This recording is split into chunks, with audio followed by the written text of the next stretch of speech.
आप सबके मन में ये सवाल रहते होंगे, लोग हमसे पूछते भी हैं कि आंदोलन की आगामी रणनीति क्या है, आंदोलन में आगे क्या होगा, क्या प्रोग्राम है। तो एक बड़ा कार्यक्रम संयुक्त किसान मोर्चा के नेताओं ने तय किया है और वो कार्यक्रम है 5 जून का। 5 जून की तारीख एक विशेष तारीख है क्योंकि 5 जून को ही पिछले साल ये 3 काले कानून हमारे ऊपर जबरदस्ती थोपे गए थे और 5 जून 1974 के दिन ही जेपी ने, जयप्रकाश नारायण ने संपूर्ण क्रांति का नारा दिया था और उस संपूर्ण क्रांति के नारे का नतीजा क्या रहा था वो पूरे देश ने देखा था जब इंदिरा गांधी की सरकार को जनता ने उखाड़ फेंका था। ये 3 काले कानून जो पिछले साल किसानों के ऊपर जबरदस्ती थोपे गए थे, उन कानूनों के खिलाफ और एमएसपी गारंटी कानून के लिए उसी समय से आंदोलन चल रहा है और 26 नवंबर को लाखों किसान देश के दिल्ली के बॉर्डरों पे आके बैठ गए थे। तो अब दोबारा से आगामी 5 तारीख को संपूर्ण क्रांति का नारा दिया जाएगा और यदि मोदी सरकार ने ये 3 काले कानून वापस नहीं लिए, यदि मोदी सरकार ने एमएसपी गारंटी कानून लागू नहीं किया, तो मोदी सरकार को भी देश की जनता, देश के किसान, देश के नौजवान, देश के मजदूर, 36 बिरादरी के भाई, सभी धर्मों के भाई मोदी सरकार को भी ठीक उसी तरह उखाड़ फेंकेंगे जैसे उस समय जेपी के आंदोलन में इंदिरा गांधी की सरकार को देश की जनता ने उखाड़ फेंका था। 5 तारीख को कार्यक्रम यह तय किया गया है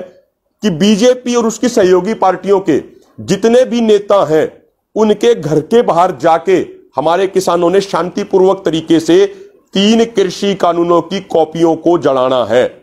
और जहां पे बीजेपी या उसकी सहयोगी पार्टियों के नेता नहीं हैं तो वहां पे जिला अधिकारी या तहसील अधिकारी के ऑफिस के बाहर जाके सभी किसान भाइयों ने 3 काले कानूनों की कॉपियों को जलाना है। और मेरे भाइयों, जैसे उस समय जेपी के आंदोलन ने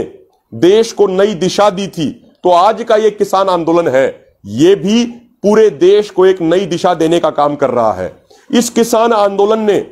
बीजेपी, आरएसएस और उनकी सहयोगी पार्टियों का असली चेहरा और चरित्र पूरे देश के सामने उजागर कर दिया है। ये इस किसान आंदोलन ने साबित कर दिया है कि मोदी सरकार किसान विरोधी है, नौजवान विरोधी है, मजदूर विरोधी है, दलित विरोधी है, भाईचारे विरोधी है और देश विरोधी है। इसीलिए इस मोदी सरकार का विरोध किया जाना बहुत आवश्यक है, बहुत जरूरी है। और बंगाल में देखा किस तरीके से किसानों ने पूरा बंगाल के इलेक्शन का नतीजा पलट दिया, यूपी के जिला पंचायत इलेक्शन में किस तरीके से किसानों ने पूरा नतीजा पलट दिया और अब किसान ये भी तय कर चुके हैं कि यदि हमारी मांगें पूरी नहीं हुई तो आने वाले दिनों में मिशन यूपी भी शुरू किया जाएगा और उस मिशन यूपी के तहत सारे किसान मिलकर, पूरा संयुक्त किसान मोर्चा मिलकर ऐसा हाल बना देगा कि यूपी के अंदर बीजेपी की सरकार बनने की बात तो दूर है, यूपी के अंदर बीजेपी के विधायक चुने जाने की बात तो दूर है, यूपी के अंदर बीजेपी के नेताओं को गांव में वोट मांगने के लिए भी नहीं घुसने दिया जाएगा। ऐसी हालत इनकी बना देंगे।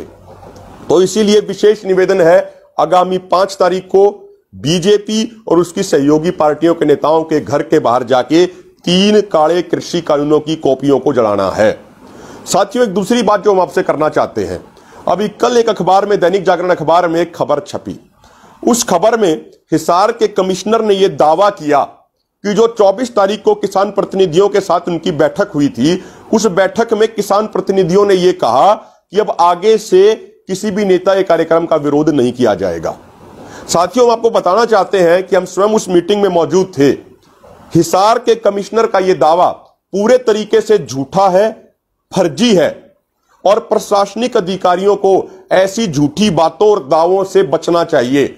क्योंकि ये सरकार आने जाने की चीज है। आज किसी की सरकार है, कल किसी और की होगी, परसों किसी और की होगी, लेकिन अधिकारी अधिकारी होता है और अधिकारी की जिम्मेदारी किसी नेता या किसी मंत्री के कहे अनुसार करने की नहीं होती। एक अधिकारी की जिम्मेदारी होती है संविधान का, नियम का, कानून का पालन करना।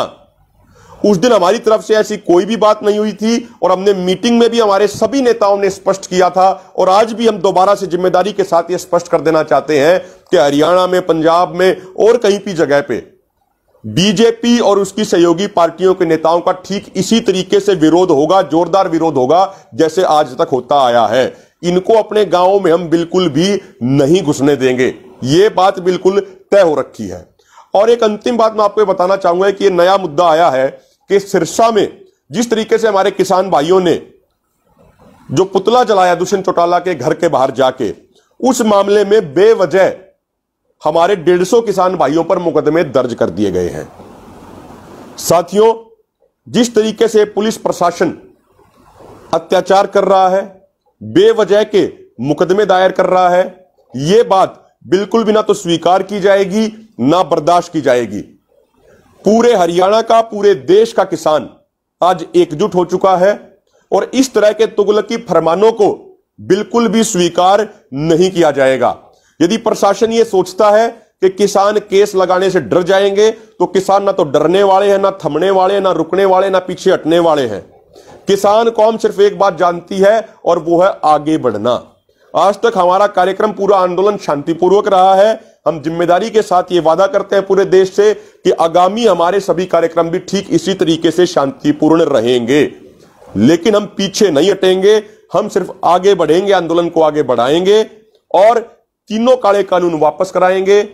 एमएसपी पर गारंटी कानून बढ़वाएंगे। उसी के बाद अपने घर जाएंगे। या तो आंदोलन जीत के जाएंगे या दिल्ली के बॉर्डरों पे अपनी कुर्बानी दे के जाएंगे।